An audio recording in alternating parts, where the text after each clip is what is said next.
reported by our Chris Mortensen and Adam Schefter that Carson Wentz wanted out in Philadelphia. And when you look at Jared Goff and Carson Wentz, they both came into the league at the same time. They were both given lucrative contract extensions. They both did not live up to those contract extensions. In order for the Lions to swallow the contract of Jared Goff, the Rams had to throw in 2 first-round picks. Now, could you imagine if Howie Roseman tried that in Philadelphia in order to trade Carson Wentz's onerous contract situation, that he would dare throw in draft picks for a possible trade partner to swallow Carson Wentz's very difficult contract, which would make a capologist blush?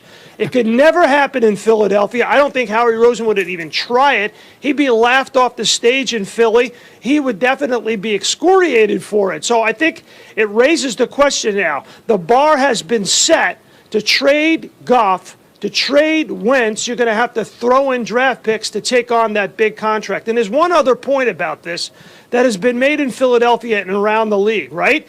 It is that the Rams traded their failed quarterback and kept Sean McVay, who, by the way, could not beat Doug Peterson in big games, scored 3 points against Bill Belichick in the Super Bowl. The Eagles got rid of Doug Peterson, who beat Bill Belichick in the Super Bowl with a backup quarterback when Tom Brady threw for 505 yards, and they kept so far in quotes, underlined, italicized, Carson Wentz, who could still be available in a trade. It's very interesting what Nick Sirianni has said so far about the quarterback situation. He has obviously left all options open on the table. But if you're going to try to trade Wentz and throw in 2 picks, good luck trying to sell that to the Philly fan base. I totally get that part of it. That's why this all surprised me so much, Sal, just in the moment that I have left here. It was my feeling, based on what you just said, that in the power struggle, Wentz demanded a trade and won a power struggle inside the organization. Whether anyone agrees with it or disagrees with it, he won the power struggle and Peterson got fired. So the idea that he still might get traded stunned me. So you believe there is still a chance that the Eagles would trade him if they found something palatable?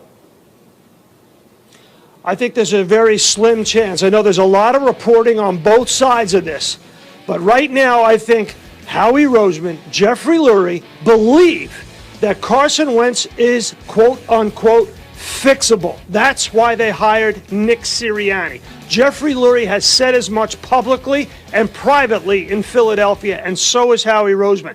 They want to try to fix Carson Wentz, and they want to try to make Jalen Hurts work. They're going to have a quarterback competition, but if the right deal comes along, you could see them trading one or the other in order to clear the deck so they don't have this quarterback quagmire that goes throughout the spring and into the summer and throughout training camp, because right now it's a mess.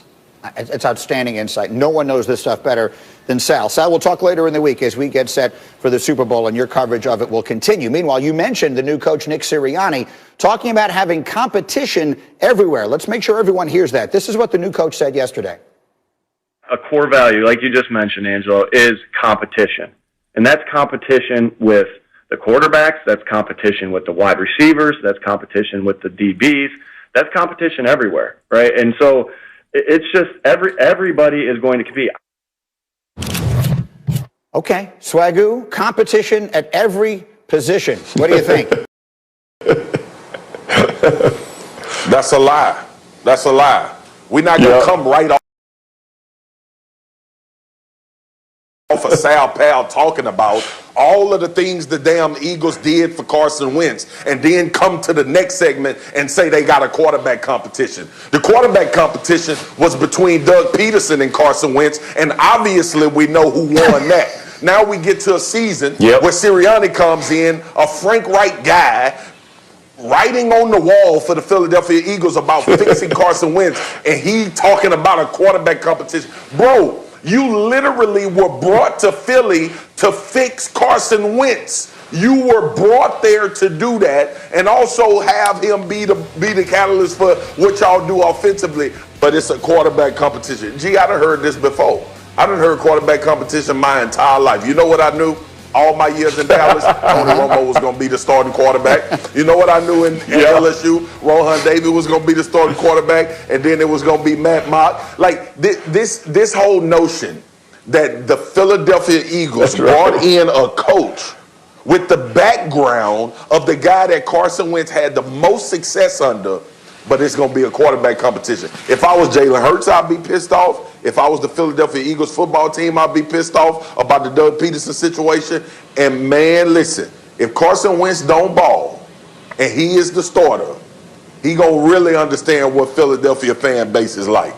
Yeah, I think that's all well taken. So, Jeff, let's talk about that for a moment here, because the new coach is coming in. I mean, they called him Frank Reich Jr. when they first hired him. He is clearly coming in to fix Carson Wentz. But he also inherits, at least for the moment, a quarterback controversy, which is the last thing any team wants. Do you believe they can continue with both of those guys? Meaning, if they don't trade Wentz, do you think they need to do something with Jalen Hurts?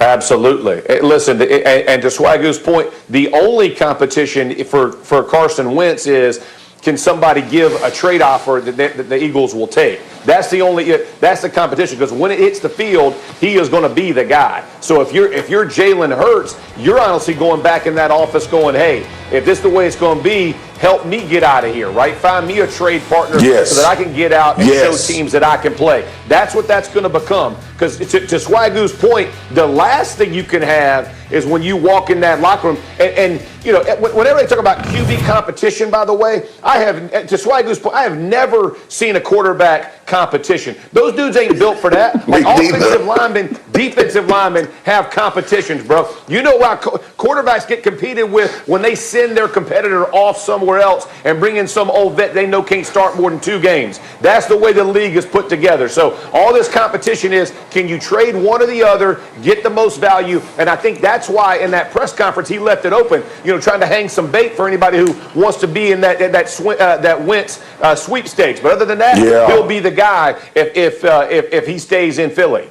Let the record show, Jeff, that one of the reasons you never saw quarterback competition is that Peyton Manning was your quarterback, and then there wasn't a whole lot of need for that. So, Graziano, put a finishing bow on this thing. How should we expect this thing to play out?